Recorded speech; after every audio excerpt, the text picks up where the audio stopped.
Hey guys, Jodie here from Decorous Vintage Designs and welcome back to my channel.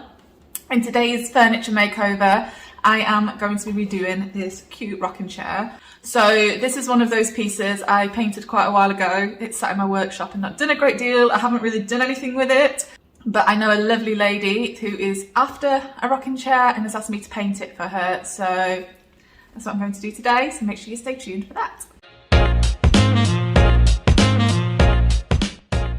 Alright, so you can actually paint over already painted pieces. However, I did do some decoupage right here and I don't want that texture, so I don't want the texture of the decoupage, so I am going to use some paint stripper to take this off.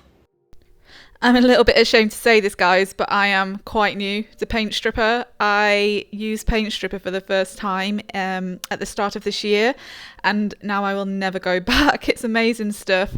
The guys at the antique centre where I work just said, why don't you try it? And I was like, okay. And now I'm just like, this is amazing. Why haven't I used this before? And this is an industrial paint stripper that I'm using. You sort of whack it on there, and then literally within a few minutes, all of the paint and the decoupage paper, it starts bubbling up and you can just scrape it straight off and then sand away any residue afterwards. So initially I was going to paint straight over the existing finish, but then I was actually, this is not going to be a hugely textured piece, so I don't really want to do that. So it was kind of back-breaking work, but I decided actually I am going to sand this whole piece back, and because of the spindles and because I don't sand very often, I don't necessarily have all of those tiny sanding tools and things. I did most of this by hand as well. I can say it was quite a good workout and it took me a good couple of hours, but anyway, so once I had done that, I put on my first layer. This was Caviar, which is one of the darkest blacks in the Dixie Belle chalk mineral paint range. I applied it with a synthetic brush, the Mini, and I didn't use any water for my first base layer because I like it to be nice and thick and I like really good coverage. And then once that had dried, I sanded it back with one of the Dixie Belle sanding sponges, and then I used Barn Red. And this so I put 2 layers of this on, and I did use water this time just to make sure that the paint was even and that it was brushstroke free. But Dixie Belle paint dries really flat, as you can see here. It dries amazingly well, and there aren't many brush strokes when you finish with it, especially if you use one of their synthetic brushes as well.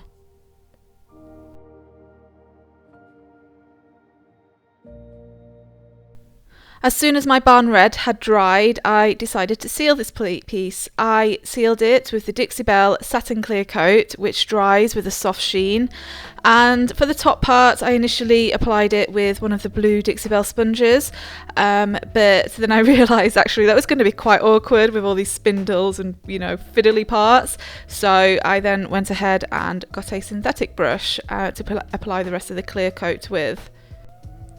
I put 2 coats of this on, and I used a clear coat this time rather than my usual wax because I wanted to make sure that this finish was going to be really, really hardy. Obviously, I have a lovely customer that is going to be sitting on this piece, and I wanted to be sure that it wasn't going to wear away easily, with contact, and if it got brushed at all. I just wanted to make sure that it was very, very, very resistant.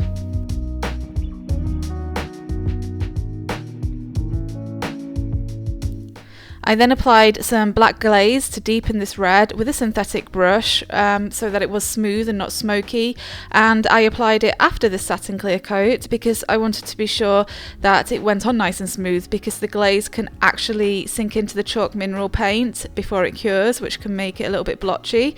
But on this occasion I wanted to be sure that didn't happen, and I wanted a nice even finish. I applied 2 layers of this glaze so that it went on quite nice and thick. And then once that had dried, it was time to do a little bit of stenciling. This is a SilkScreen stencil by Dixie Belle, and it is called Delicate Lace. It's a gorgeous stencil, and I'm applying gold gilding wax to it. The SilkScreen stencils are fantastic for preventing bleed through.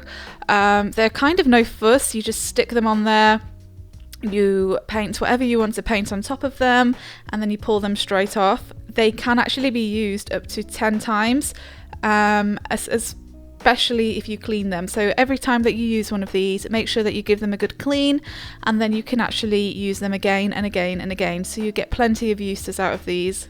And as I say, they're super easy because they stick straight on there and you aren't having to faff around with you know, masking tape and things like that. It just prevents bleed through.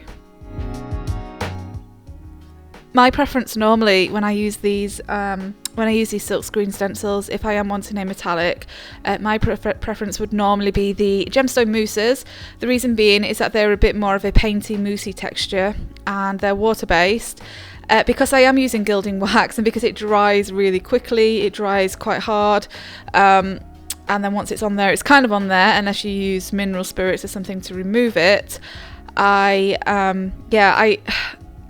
didn't have any gold gemstone mousse left, if I'm being totally honest with you, so I had to kind of make it work. But generally I don't use gilding wax on these, but on this occasion I am. The bright side being that I won't have to seal the gilding wax, so once it's on my chair, it's on the chair and there's nothing else that I need to do. But personally, I would recommend that you use the gemstone mousse range from Dixie Belle rather than the gilding waxes, because then it just ensures the longevity of your SilkScreen stencil as well.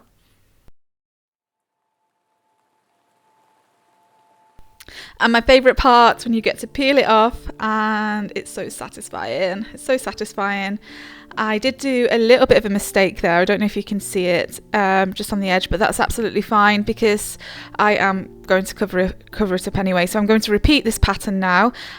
It does look like I've got some gilding wax on there, but I have given any excess a clean off.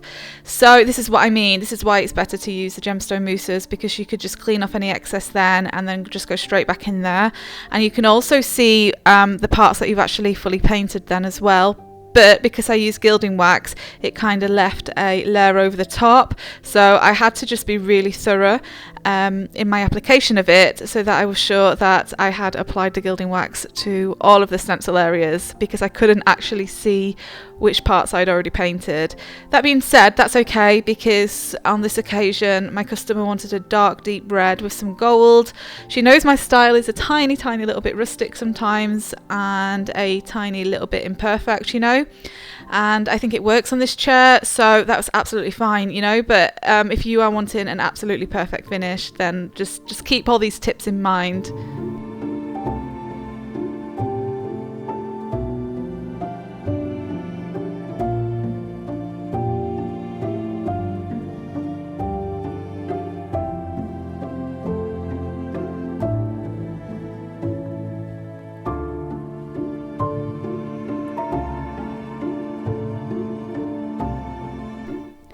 I then applied some more of the gold gilding wax to some of the details just to kind of highlight them a little bit.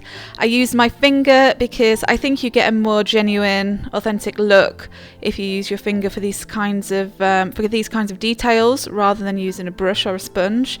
The reason being is because you can't be perfect with your fingers, so you get this kind of naturally worn, aged look by doing this.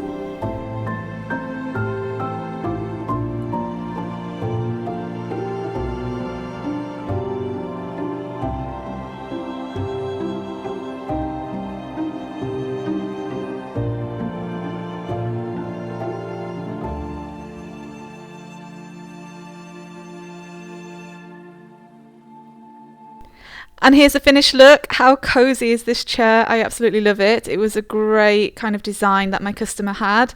And just let me know in the comments what you guys thought to this. And as always, have a lovely time painting. Take care of yourselves and bye-bye.